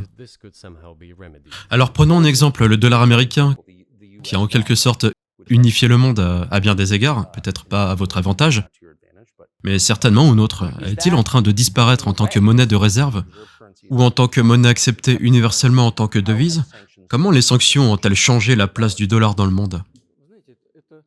Vous savez, utiliser le dollar comme un outil de lutte pour la politique étrangère est l'une des plus grandes erreurs stratégiques commises par les dirigeants politiques américains. Le dollar est la pierre angulaire de la puissance américaine. Je pense que tout le monde comprend très bien que, quel que soit le nombre de dollars imprimés, ils sont rapidement dispersés dans le monde entier. L'inflation aux États-Unis est minime, elle est d'environ 3 ou 3,4%, ce qui, je pense, est tout à fait acceptable pour les États-Unis. Mais ils n'arrêtent pas d'imprimer. Que nous apprend la dette de 33 000 milliards de dollars? Il s'agit de l'émission. Néanmoins, c'est la principale arme utilisée par les États-Unis pour préserver leur pouvoir dans le monde. Dès que les dirigeants politiques ont décidé d'utiliser le dollar américain comme outil de lutte politique, un coup a été porté à cette puissance américaine. Je ne voudrais pas utiliser un langage fort, mais c'est une chose stupide à faire, une grave erreur. Regardez ce qui se passe dans le monde. Même les alliés des États-Unis réduisent maintenant leurs réserves en dollars. Mais le fait que les États-Unis appliquent des mesures restrictives à certains pays, telles que des restrictions sur les transactions, le gel des avoirs, etc., suscite une grande inquiétude et envoie un signal au monde entier. Qu'avions-nous ici jusqu'en 2022? Environ 80% des transactions du commerce extérieur russe ont été effectuées en dollars américains et en euros. Les dollars américains représentaient environ 50% de nos transactions avec les pays tiers. Aujourd'hui, cette proportion n'est plus que de 13%. Ce n'est pas nous qui avons interdit l'utilisation du dollar américain. Nous n'avions pas cette intention. Ce sont les États-Unis qui ont décidé de restreindre nos transactions en dollars américains. Je pense que c'est une pure folie du point de vue de l'intérêt des États-Unis eux-mêmes et de leurs contribuables. En portant atteinte à l'économie américaine, elle sape la puissance des États-Unis dans le monde. À propos, nos transactions en yuan représentaient environ 3%. Aujourd'hui, 34% de nos transactions sont effectuées en roubles et un peu plus de 34% en yuan. Pourquoi les États-Unis ont-ils fait cela? À mon avis, il s'agit d'une question d'orgueil. Ils pensaient probablement que cela conduirait à un effondrement total. Mais rien ne s'est effondré. En outre, d'autres pays, y compris des producteurs de pétrole, envisagent et acceptent déjà de payer le pétrole en yuan. Vous rendez-vous compte de ce qui se passe ou non? Est-ce que quelqu'un aux États-Unis s'en rend compte? Qu'est-ce que vous faites? Vous vous coupez du monde, tous les experts le disent. Demandez à n'importe quelle personne intelligente et réfléchie aux États-Unis ce que le dollar signifie pour eux. Vous êtes en train de le tuer de vos propres mains. Je pense que c'est une évaluation juste. La question est de savoir ce qui va suivre. Et peut-être que vous échangez une puissance coloniale contre une autre, beaucoup moins sentimentale et indulgente. Les BRICS, par exemple, risquent-elles d'être complètement dominées par les Chinois, par l'économie chinoise, d'une manière qui n'est pas bonne pour leur souveraineté? Cela vous inquiète-t-il? Nous avons déjà entendu ces histoires de croque-mitaine. C'est une histoire de croque-mitaine, nous sommes voisins de la Chine. On ne peut pas choisir ses voisins tout comme on ne peut pas choisir ses parents proches. Nous partageons une frontière de 1000 km avec eux. C'est la première chose à faire. Deuxièmement, nous avons une histoire de coexistence longue d'1 siècle. Nous y sommes habitués. Et troisièmement, la philosophie de la politique étrangère de la Chine n'est pas agressive. Son idée est de toujours rechercher un compromis. Et nous pouvons le constater. Ensuite, le point suivant, c'est qu'on nous raconte toujours la même histoire de croque-mitaine, et ici elle se répète sous une forme euphémisée. Mais c'est toujours la même histoire, de croque-mitaine. La coopération avec la Chine ne cesse de s'intensifier, le rythme de croissance de la coopération entre la Chine et l'Europe est plus élevé que celui de la coopération entre la Chine et la Russie. Demandez aux Européens s'ils n'ont pas peur de l'être, je n'en sais rien. Mais ils essaient toujours d'accéder au marché chinois à tout prix, surtout maintenant qu'ils sont confrontés à des problèmes économiques. Les entreprises chinoises explorent également le marché européen. Les entreprises chinoises ont-elles une petite présence aux États-Unis? Ouais. Les décisions politiques sont telles qu'elles tentent de limiter leur coopération avec la Chine. C'est à votre propre détriment, Monsieur Tucker, que vous limitiez la coopération avec la Chine. Vous faites du tort à vous-même. Il s'agit d'une question délicate. Et il n'y a pas de solution miracle, comme c'est le cas pour le dollar. Donc, avant d'introduire des sanctions illégitimes, illégitime en termes de charte des Nations Unies, il faut réfléchir très attentivement pour les décideurs qui semblent être un problème. Alors, vous avez dit il y a un moment que le monde serait bien meilleur s'il n'était pas divisé en alliances concurrentes, s'il y avait une coopération mondiale. L'une des raisons pour lesquelles cela n'existe pas est que l'administration américaine actuelle vous est totalement opposée. Pensez-vous que si une nouvelle administration arrivait après Joe Biden, vous seriez en mesure de rétablir la communication avec le gouvernement des États-Unis, ou savoir qui sera le président n'a finalement pas tant d'importance que ça pour vous? Je vais vous répondre, mais laissez-moi terminer la pensée précédente. Nous avons mon collègue et ami, le président Xi Jinping. Donc nous avons fixé l'objectif d'atteindre 200 milliards de dollars de commerce mutuel avec la Chine cette année. Nous avons dépassé ce niveau. Selon nos chiffres, notre commerce bilatéral avec la Chine s'élève déjà à 230 milliards de dollars. Et les statistiques chinoises disent qu'il est de 240 milliards. Une chose importante, c'est que notre commerce est bien équilibré, mutuellement complémentaire dans les hautes technologies, l'énergie, la recherche scientifique, le développement. C'est très équilibré. Quant aux BRICS, où la Russie a pris la présidence cette année, donc les pays des BRICS se développent très rapidement dans l'ensemble. Regardez, si ma mémoire est bonne, en 92, la part des pays du G7 dans l'économie mondiale s'élevait à 47%, tandis qu'en 2022, elle était tombée à, je crois, à un peu plus de 30%. Les pays des BRICS ne comptaient que pour 16% en 92. Mais maintenant, leur part est supérieure à celle du G7. Cela n'a rien à voir avec les événements en Ukraine. Cela est dû aux tendances du développement global et de l'économie mondiale. Comme je viens de le mentionner, et c'est inévitable, cela continuera de se produire. C'est comme le lever du soleil. Vous ne pouvez pas empêcher le soleil de se lever, vous devez vous y adapter. Comment les États-Unis s'adaptent-ils avec l'aide de la force, des sanctions, de la pression, des bombardements et de l'utilisation des forces armées? Il s'agit de l'autosatisfaction. Votre établissement politique ne comprend pas que le monde change sous des circonstances objectives. Et pour préserver votre niveau, même si quelqu'un aspire, pardonnez-moi, au niveau de la dominance, vous devez prendre les bonnes décisions de manière compétente et en temps opportun.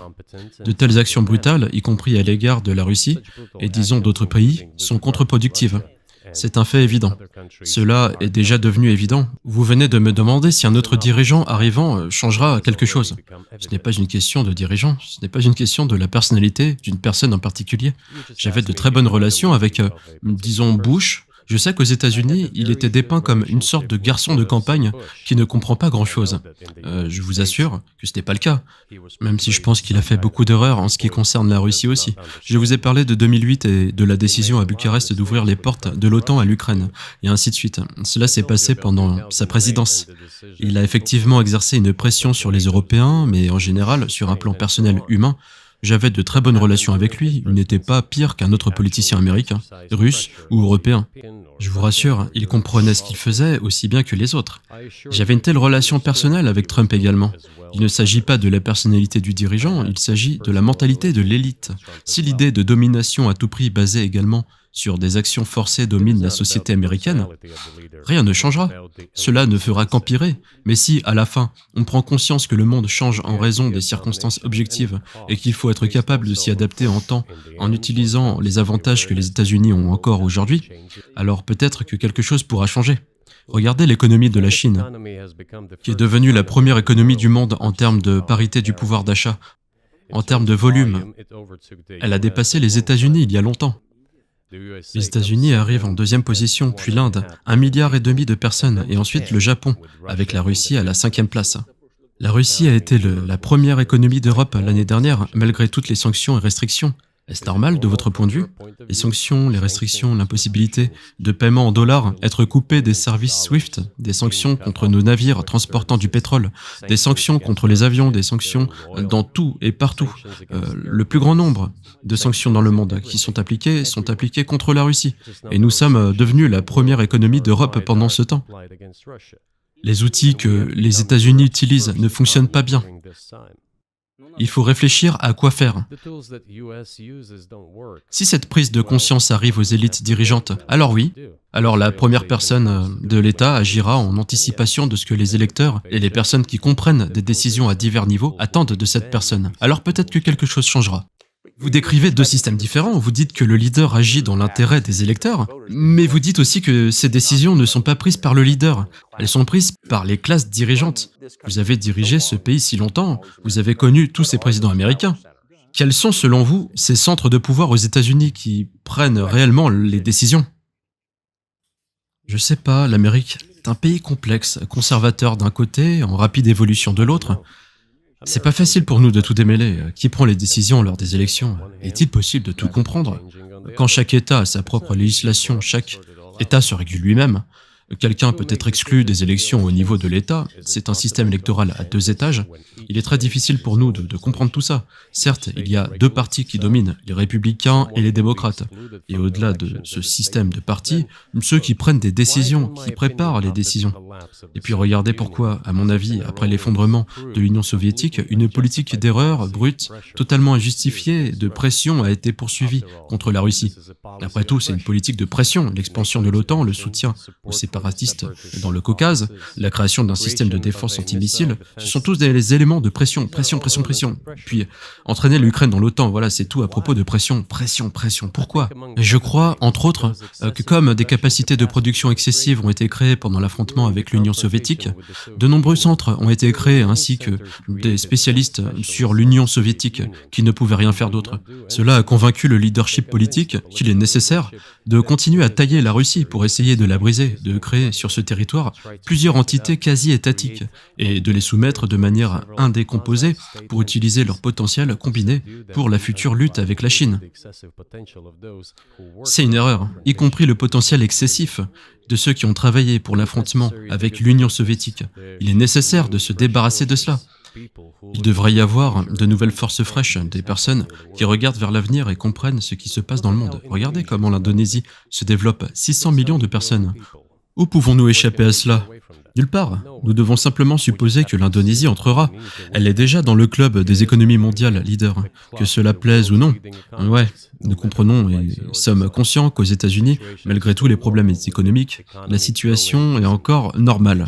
Avec une économie qui croît convenablement, le PIB croît de 2,5% si je ne me trompe pas.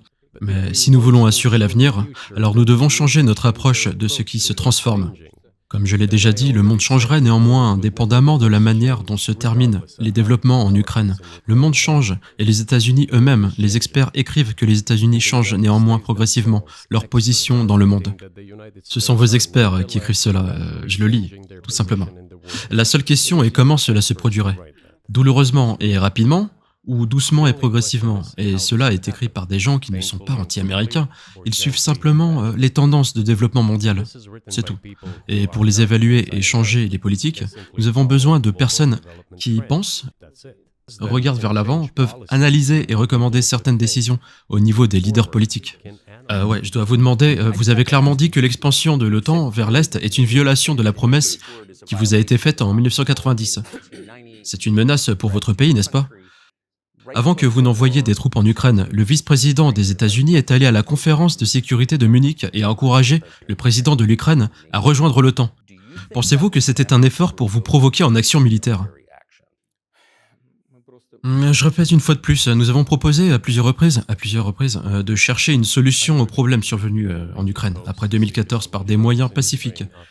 Mais personne ne nous a écoutés. Et de plus, les dirigeants ukrainiens, qui étaient sous le contrôle total des États-Unis, ont soudainement déclaré qu'ils ne respecteraient pas les accords de Minsk. Tout leur déplaisait là-dedans. Et ils ont continué l'activité militaire sur ce territoire, et parallèlement, ce territoire était exploité par les structures militaires de l'OTAN, sous le couvert de divers centres de formation et de requalification du personnel. Ils ont essentiellement commencé à créer des bases là-bas. C'est tout. Et l'Ukraine a annoncé que les Russes étaient une nationalité non titulaire tout en passant des lois qui limitent les droits des nationalités non titulaires en Ukraine. L'Ukraine, ayant reçu tous ces territoires du Sud-Est en cadeau du peuple russe, a soudainement annoncé que les Russes étaient une nationalité non titulaire sur ce territoire. Est-ce normal? Tout cela mis ensemble a conduit à la décision de mettre fin à la guerre que les néo-nazis ont commencée en Ukraine en 2014. Pensez-vous que Zelensky a la liberté de négocier un règlement dans ce conflit? Je connais pas les détails, bien sûr, il m'est difficile de juger, mais je crois qu'il en a la possibilité. En tout cas, son père s'est battu contre les fascistes nazis pendant la Seconde Guerre mondiale, et j'ai une fois parlé avec lui à ce sujet. Je lui ai dit, que fais-tu? Pourquoi soutiens-tu aujourd'hui les néo-nazis en Ukraine? Alors que ton père s'est battu contre le fascisme, il était un soldat de première ligne. Je ne te dirai pas ce qu'il a répondu. C'est un sujet à part et je pense qu'il n'est pas correct de ma part de le faire. Mais en ce qui concerne la liberté de choix, pourquoi pas? Il est arrivé au pouvoir grâce aux attentes du peuple ukrainien, qu'il mènerait l'Ukraine vers la paix. Il en a parlé, hein. C'est grâce à cela qu'il a remporté les élections de manière écrasante. Mais ensuite, lorsqu'il est arrivé au pouvoir, à mon avis, il a réalisé deux choses. Premièrement, il vaut mieux ne pas s'affronter avec les néo-nazis et les nationalistes parce qu'ils sont agressifs et très actifs. On peut s'attendre à tout de leur part. Et deuxièmement, l'Occident dirigé par les États-Unis le soutient et soutiendra toujours ceux qui s'opposent à la Russie. C'est bénéfique et sûr. Ainsi, il a pris la position correspondante malgré la promesse faite à son peuple de mettre fin à la guerre en Ukraine et il a trompé ses électeurs. Mais pensez-vous qu'à ce stade, en février 2024, il a la latitude, la liberté de parler directement avec vous ou votre gouvernement pour mettre fin à cela, en tout cas ce qui clairement n'aide ni son pays ni le monde? Pensez-vous qu'il puisse le faire? Pourquoi pas? Il se considère comme chef d'État, il a gagné les élections, bien que nous croyons en Russie que le coup d'État est la source principale de pouvoir pour tout ce qui s'est passé après 2014, et dans ce sens, même aujourd'hui, le gouvernement est imparfait, mais il se considère comme le président, et il est reconnu par les États-Unis, toute l'Europe et pratiquement le reste du monde en tant que tel. Pourquoi pas? Nous pouvons. Nous avons négocié avec l'Ukraine à Istanbul, nous étions d'accord, et il en était conscient. De plus, le chef du groupe de négociation, M. Amir, c'est son nom de famille, je crois, possède toujours la faction du parti au pouvoir, le parti du président à Rada. Il a toujours la faction présidentielle là-bas, le parlement du pays, il y siège encore, il a même apposé sa signature préliminaire sur le document dont je vous parle. Mais ensuite, il a déclaré publiquement au monde entier « Nous étions prêts à signer ce document, mais M. Johnson, alors Premier ministre de Grande-Bretagne, est venu et nous a dissuadés de faire cela, disant qu'il valait mieux combattre la Russie. Il nous donnerait tout le nécessaire pour que nous puissions récupérer ce qui a été perdu pendant les affrontements avec la Russie. Et nous avons accepté cette proposition. » Regardez cette déclaration, elle a été publiée. Il l'a dit publiquement. Peuvent-ils y revenir ou pas? La question c'est, le veulent-ils ou pas? Ensuite, le président de l'Ukraine a émis un décret interdisant les négociations avec nous. Qu'il annule le décret, ça serait bon. Nous n'avons jamais refusé les négociations. En effet, nous entendons tout le temps « La Russie est-elle prête ?» Oui, nous n'avons pas refusé. C'était eux qui ont publiquement refusé. Eh bien, qu'ils annulent son décret et entrent dans les négociations. Nous n'avons jamais refusé. Et le fait qu'ils obéissent à la demande ou à la persuasion de M. Johnson, l'ancien Premier ministre de Grande-Bretagne, me semble ridicule et triste, parce que, comme M. Amir l'a dit, nous aurions pu arrêter ces hostilités il y a déjà 1 an et demi. Mais les Britanniques nous ont persuadés et nous avons refusé cela. Où est M. Johnson et la guerre continue? C'est une bonne question. Où pensez-vous qu'il est et pourquoi a-t-il fait cela? Dieu seul le sait. Je ne le comprends pas moi-même. Il y avait un point de départ général. Pour une raison quelconque, tout le monde avait l'illusion que la Russie pourrait être battue sur le champ de bataille à cause de l'arrogance, d'un cœur pur, mais pas à cause d'un grand esprit. Vous avez décrit la connexion entre la Russie et l'Ukraine. Vous avez décrit la Russie elle-même à plusieurs reprises comme orthodoxe. C'est central à votre compréhension de la Russie. Vous avez dit que vous êtes orthodoxe. Qu'est-ce que cela signifie pour vous? Vous êtes un leader chrétien selon votre propre description. Alors quel effet cela a-t-il sur vous? Vous voyez, comme je l'ai déjà mentionné, en 988, le prince Vladimir lui-même a été baptisé suivant l'exemple de sa grand-mère, la princesse Olga. Puis il a baptisé son escouade et ensuite, progressivement, au cours de plusieurs années, il a baptisé tous les Russes. C'était un long processus de païen à chrétien. Cela a pris de nombreuses années, mais à la fin, cette orthodoxie, le christianisme oriental, s'est profondément enraciné dans la conscience du peuple russe. Lorsque la Russie s'est agrandie et a absorbé d'autres nations qui profitent l'islam, le bouddhisme et le judaïsme, la Russie a toujours été très loyale envers ces personnes qui professent d'autres religions. C'est sa force, c'est absolument clair. Et le fait est que les principaux postulats, les principales valeurs sont très similaires, pour ne pas dire les mêmes dans toutes les religions mondiales que j'ai mentionnées, et qui sont les religions traditionnelles de la Fédération de Russie. La Russie d'ailleurs, les autorités russes ont toujours été très attentives à la culture et à la religion de ces personnes qui sont entrées dans l'Empire russe. Ceci, à mon avis, forme la base de la sécurité et de la stabilité de l'État russe. Tous les peuples habitant la Russie considèrent essentiellement cela comme leur mère patrie. Si, disons, des gens déménagent chez vous ou en Europe depuis l'Amérique latine, Et un exemple encore plus clair et plus compréhensible, les gens viennent, mais ils sont venus chez vous ou dans les pays européens depuis la patrie historique. Et les gens qui professent différentes religions en Russie considèrent la Russie comme leur propre mère patrie. Ils n'ont pas d'autre mère patrie. Nous sommes ensemble. C'est une grande famille et nos valeurs traditionnelles sont très similaires. Je viens de mentionner une grande famille, mais chacun a sa propre famille et c'est la base de notre société. Et si nous disons que la mère, patrie et la famille sont spécifiquement liées l'une à l'autre, c'est effectivement le cas puisqu'il est impossible d'assurer un avenir normal pour les enfants et nos familles, à moins que nous assurions un avenir normal et durable pour tout le pays, pour la mère patrie. C'est pourquoi le sentiment patriotique est si fort en Russie. Comment dire la manière dont les religions diffèrent, que le christianisme est spécifiquement une religion non violente, Jésus dit « Tendez l'autre joue, ne tuez pas ». Comment un dirigeant qui doit tuer, de n'importe quel pays, peut-il être chrétien? Comment réconciliez-vous cela avec vous-même? C'est très simple. Quand il s'agit de se protéger soi-même, sa famille ou sa patrie, de fait, nous n'attaquons personne. Quand les événements en Ukraine ont-ils commencé? Depuis que le coup d'État et les hostilités dans le Donbass ont commencé. C'est à ce moment-là qu'ils ont commencé et nous protégeons notre peuple, nous-mêmes, notre patrie et notre avenir. Quant à la religion en général, vous savez, il ne s'agit pas de manifestations extérieures et il ne s'agit pas d'aller à l'église tous les jours ou de se frapper la tête sur le sol. C'est dans le cœur et notre culture est tellement orientée vers l'humain.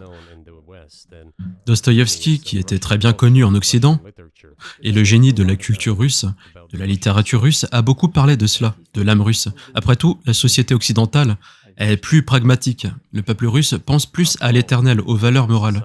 Je ne sais pas, peut-être que vous ne serez pas d'accord avec moi, mais la culture occidentale est plus pragmatique après tout. Je ne dis pas que c'est mal, cela permet aux milliards dorés d'aujourd'hui d'atteindre de bons succès dans la production, même dans la science et ainsi de suite. Il n'y a rien de mal à cela, ok. Je dis juste que nous semblons avoir une approche différente, nous regardons d'une manière. Alors, est-ce que vous voyez le surnaturel à l'œuvre lorsque vous regardez ce qui se passe actuellement dans le monde? Voyez-vous Dieu à l'œuvre? Avez-vous déjà pensé que ce sont des forces qui ne sont pas humaines? Non, pour être honnête, je ne le pense pas. Mon opinion est que le développement de la communauté mondiale et ses lois sont ce qu'elles sont. Cela a toujours été ainsi dans l'histoire de l'humanité. Certaines nations et pays se sont élevés, sont devenus plus forts et plus nombreux, puis ont quitté la scène internationale, perdant le statut auquel ils s'étaient habitués. Il n'est probablement pas nécessaire que je donne des exemples, mais nous pourrions commencer par les conquérants de Gengis Khan et la Horde d'Or. Et ensuite, ce qui s'est passé avec l'Empire romain. Il semble qu'il n'y ait jamais rien eu de tel que l'Empire romain dans l'histoire de l'humanité. Néanmoins, le potentiel des barbares a progressivement augmenté, tout comme leur population. En général, les barbares devenaient plus forts et commençaient à se développer économiquement, comme nous dirions aujourd'hui. Et tout ça a finalement conduit à la chute de l'Empire romain et au régime imposé par eux. Cependant, il a fallu 5 siècles pour que cet empire se désintègre. La différence avec ce qu'il se passe maintenant est que tous les processus de changement se produisent à un rythme beaucoup plus rapide qu'à l'époque romaine. Alors, quand est-ce que l'empire de l'IA commence, pensez-vous? Ouais, d'accord. Ouais, bon, vous posez des questions de plus en plus compliquées à répondre. On dirait que vous êtes expert en grand nombre, en big data et en IA. L'humanité est actuellement confrontée à de nombreuses menaces en raison de la recherche génétique.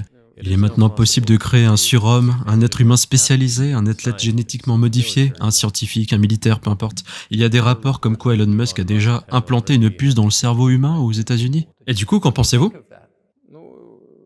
Ouais, je pense qu'on peut pas arrêter Elon Musk. Il fera ce qu'il le jugera bon. Néanmoins, il faut trouver un terrain d'entente avec lui. Chercher des moyens de le persuader. Je pense qu'il est intelligent, je le crois vraiment. Donc vous devez trouver un accord avec lui parce que ce processus doit être formalisé et soumis à certaines règles. L'humanité doit considérer ce qui va se passer en raison du développement le plus récent en génétique ou en IA. Une fois qu'on peut faire une prédiction approximative de ce qui se passe une fois que l'humanité ressent une menace existentielle venant des armes nucléaires, toutes les nations nucléaires ont commencé à s'entendre les unes avec les autres parce qu'elles ont réalisé que l'utilisation négligente de l'armement nucléaire pourrait conduire l'humanité à l'extinction. Il est impossible d'arrêter la recherche en génétique ou en IA aujourd'hui, tout comme il était impossible d'arrêter l'utilisation de la poudre à canon à l'époque, mais dès que nous réaliserons que la menace vient du développement débridé et incontrôlé de l'IA, de la génétique ou de tout autre domaine, Le moment viendra de parvenir à un accord international sur la manière de réguler ces choses. Je vous remercie pour tout le temps que vous nous avez accordé. Je vais juste vous poser une dernière question et c'est à propos de quelqu'un de très célèbre aux États-Unis. Probablement pas ici, Evan Sitz, qui est le journaliste du Wall Street Journal. Il a 32 ans et il est en prison depuis presque un an. C'est une énorme histoire aux États-Unis et je veux juste vous demander directement, sans entrer dans les détails ou votre version de ce qui s'est passé, si, en signe de votre décence, vous seriez prêt à le libérer pour que nous puissions le ramener aux États-Unis.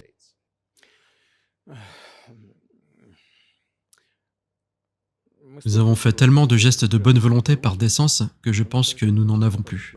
Non, nous n'avons jamais vu personne nous rendre l'appareil de manière similaire. Cependant, en théorie, nous pouvons dire que nous n'excluons pas que nous puissions le faire si nos partenaires prennent des mesures réciproques.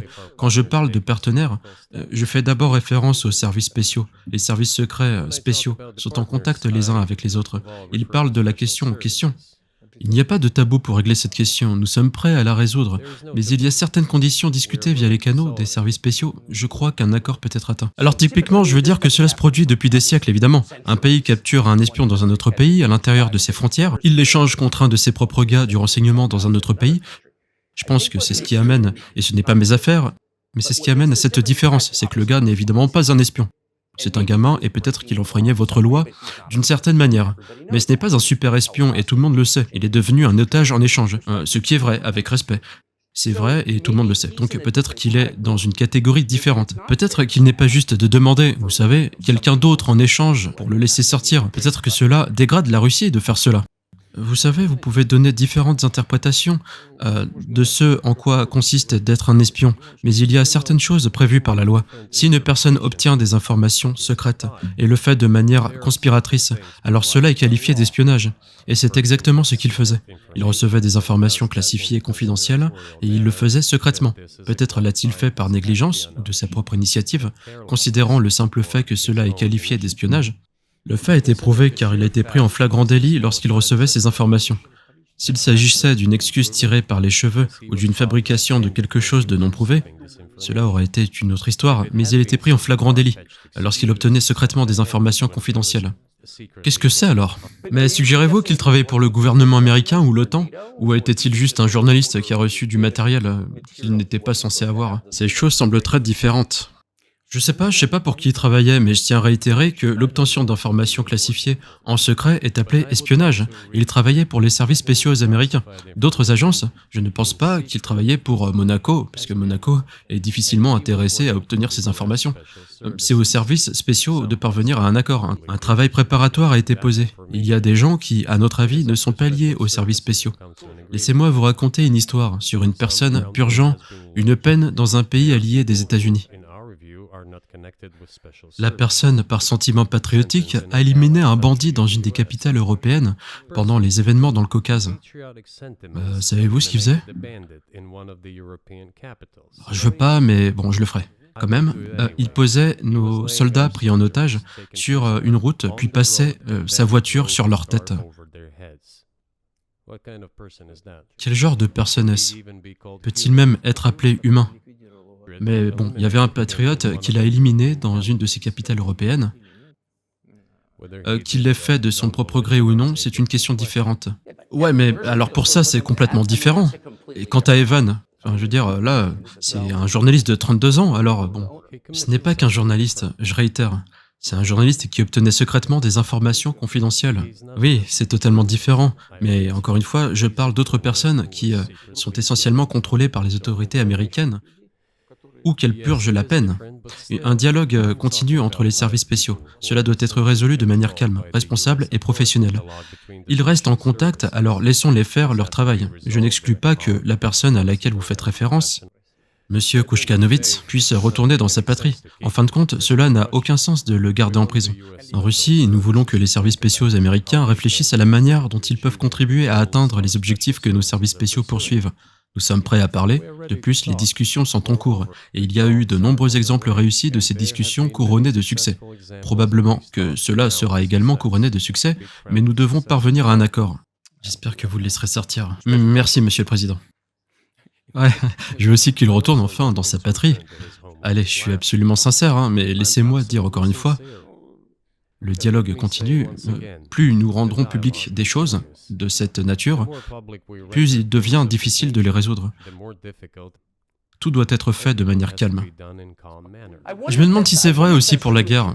C'est-à-dire que je vais juste poser une question de plus. Mais êtes-vous inquiet que ce qui se passe en Ukraine puisse conduire à quelque chose de beaucoup plus grand et beaucoup plus horrible? Et à quel point êtes-vous motivé à appeler le gouvernement américain et dire « Ok, trouvons un accord ». J'ai déjà dit que nous n'avons pas refusé de parler. Nous sommes disposés à négocier, c'est le côté occidental, et l'Ukraine est évidemment un État satellite des États-Unis. C'est évident. Je ne veux pas que vous le preniez comme si je cherchais un mot fort ou une insulte, mais nous comprenons tous les deux ce qui se passe. Le soutien financier, 72 milliards de dollars américains ont été fournis, l'Allemagne arrive en deuxième position, puis viennent d'autres pays européens, des dizaines de milliards de dollars américains vont en Ukraine.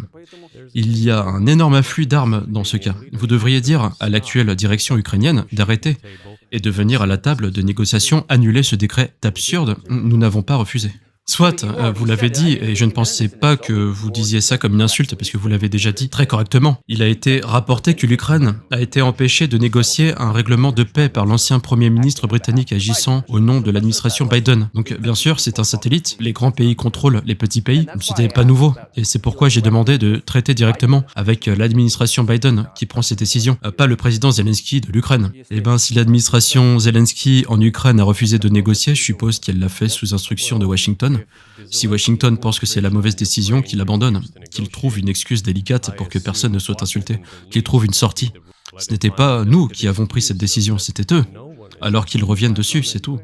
Cependant, ils ont pris la mauvaise décision et maintenant nous devons chercher une sortie à la situation pour corriger leurs erreurs. Ils l'ont fait alors qu'ils le corrigent eux-mêmes. Nous soutenons cela. Juste pour m'assurer que je ne comprends pas mal ce que vous dites, je ne pense pas que ce soit le cas.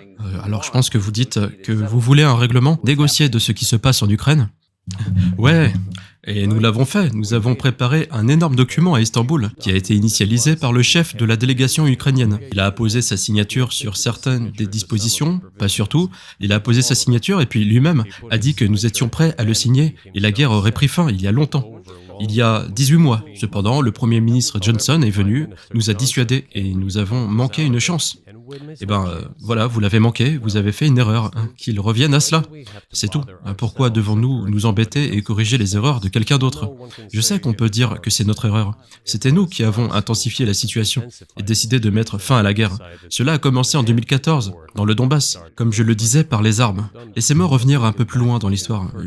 Comme on le disait tout à l'heure, revenons à 91, lorsqu'on nous a promis que l'OTAN ne s'élargirait pas en 2008, quand les portes de l'OTAN se sont ouvertes à la déclaration de souveraineté de l'État de l'Ukraine, déclarant l'Ukraine comme un État neutre. Revenons au fait que les bases militaires de l'OTAN et des États-Unis ont commencé à apparaître sur le territoire de l'Ukraine, créant des menaces pour nous. Revenons à l'Ukraine en 2014. C'est vain, n'est-ce pas? Nous pourrions aller et venir sans fin, mais ils arrêtent les négociations. Est-ce une erreur? Oui, corrigez-la. Nous sommes prêts. Qu'est-ce qui est nécessaire de plus? Pensez-vous qu'il soit trop humiliant à ce stade pour l'OTAN d'accepter le contrôle russe de ce qui était il y a 2 ans le territoire ukrainien? J'ai dit qu'ils réfléchissent à comment le faire avec dignité. Il y a des options s'il y a une volonté. Jusqu'à présent, il y a eu des cris et des hurlements pour infliger une défaite stratégique à la Russie sur le champ de bataille. Maintenant, il semble réaliser que c'est difficile à atteindre. Si c'est toujours possible, du moins. À mon avis, c'est impossible. Par définition, cela n'arrivera jamais. Il me semble que ceux qui sont au pouvoir en Occident ont également commencé à réaliser cela. Si tel est le cas, si leur réalisation s'est installée, ils doivent réfléchir à quoi faire ensuite. Nous sommes prêts pour ce dialogue. Seriez-vous prêt à dire félicitations au OTAN, vous avez gagné, et juste garder la situation telle qu'elle est maintenant, hein? Vous savez, c'est un sujet de négociation. Personne ne veut prendre cette initiative. Enfin, pour être plus précis, ils sont prêts, mais ne savent pas comment le faire. Je sais qu'ils veulent le faire. Ce n'est pas juste que je le vois, mais je sais qu'ils le veulent. Toutefois, ils ont du mal à comprendre comment le faire. Ils ont mené à la situation au point où nous en sommes. Ce n'est pas nous qui avons fait ça, ce sont nos partenaires, adversaires qui ont fait ça. Et maintenant qu'ils réfléchissent à comment inverser la situation. Nous ne sommes pas contre. Ça serait drôle si c'était pas si triste, cette mobilisation sans fin en Ukraine. L'hystérie, les problèmes internes, tôt ou tard cela aboutira à un accord. C'est sûr que ça semble probablement étrange étant donné la situation actuelle, mais les relations entre les deux peuples seront de toute façon reconstruites. Cela prendra beaucoup de temps, mais elles guériront. Ah tiens, je vais vous donner un exemple très inhabituel. Il y a eu une confrontation sur le champ de bataille. Des soldats ukrainiens se sont retrouvés encerclés, c'est un exemple de la vie réelle. Nos soldats leur criaient « Il n'y a aucune chance, rendez-vous, sortez ou vous serez vivants ». Soudain, les soldats ukrainiens criaient de là-bas en russe parfait, disant « Les Russes ne se rendent pas, et tous ont péri ». Ils s'identifient toujours comme Russes. Ce qui se passe est, dans une certaine mesure, un élément d'une guerre civile. Tout le monde en Occident pense que le peuple russe a été divisé par les hostilités pour toujours. Non, ils seront réunis. L'unité est toujours là. Pourquoi les autorités ukrainiennes démantèlent-elles les églises orthodoxes ukrainiennes? Parce qu'elles rassemblent non seulement le territoire, elles rassemblent nos âmes.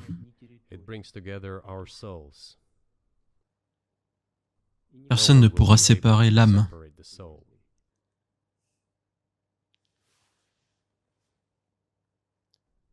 Devons-nous nous arrêter ici ou y a-t-il autre chose? Non, je pense que c'est très bien, je suppose. Merci, Monsieur le Président.